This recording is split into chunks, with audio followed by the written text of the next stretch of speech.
ఒకరోజు మనం సముద్రాన్ని పూర్తిగా ఎండబెట్టగలిగితే భారతదేశ చరిత్రను మార్చే ఒక నగరం బయటపడుతుందేమో.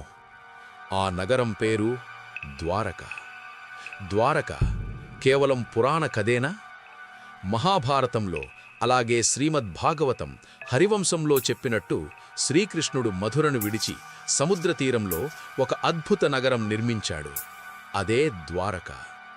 కానీ చాలామందికి తెలియని విషయమేమిటంటే ఈ నగరం 84 కిలోమీటర్ల విస్తీర్ణంలో ఉండేది అని పురాణాలు చెబుతున్నాయి.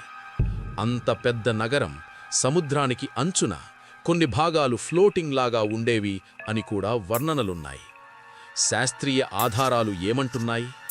1980లలో మరియు 2000లో డాక్టర్ ఎస్ఆర్ రావ్ నేతృత్వంలోని టీం ద్వారక సమీపంలో అండర్ వాటర్ ఎక్స్కవేషన్ చేశారు. అక్కడ ఏమి కనిపించిందంటే రాళ్లతో నిర్మించిన గోడలు, స్తంభాల నిర్మాణం, సూటిగా ఉన్న రహదారులు, రెక్టాంగులర్ బిల్డింగ్స్, డ్రైనేజ్ సిస్టమ్ లాంటి నిర్మాణాలు. ఇవి కొన్ని చోట్ల 30-40 మీటర్ల లోతులో ఉన్నాయి. ఇంత లోతుకు ఒక సాధారణ సముద్రతీరం మునిగిపోవడం ఎలా సాధ్యం? ఇక్కడే రహస్యం మొదలవుతోంది. 7500 బీసీఈ, మహాభారతం కంటే ముందా? కొన్ని నమూనాలపై కార్బన్ డేటింగ్ ప్రకారం కొన్ని నిర్మాణాలు 7500 బీసీఈకు చెందుతాయని సూచన.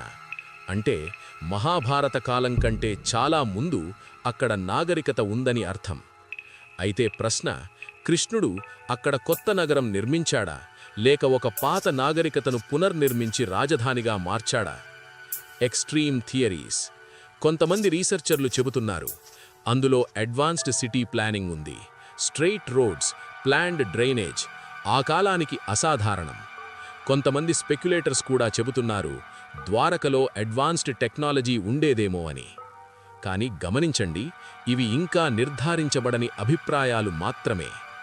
చివరి రహస్యం, పురాణాల ప్రకారం కృష్ణుడు భూమిని విడిచిన తర్వాత ద్వారక సముద్రంలో మునిగిపోయింది. కానీ భక్తులు నమ్మేది ఒకటి, ఆ నగరం ఇంకా సముద్రంలో బ్రతుకుతోంది.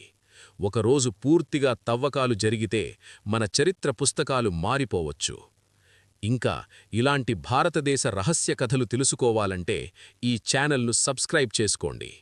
వీడియో నచ్చితే లైక్ చేయడం మర్చిపోకండి మరియు నోటిఫికేషన్ బెల్ను ప్రెస్ చేయండి.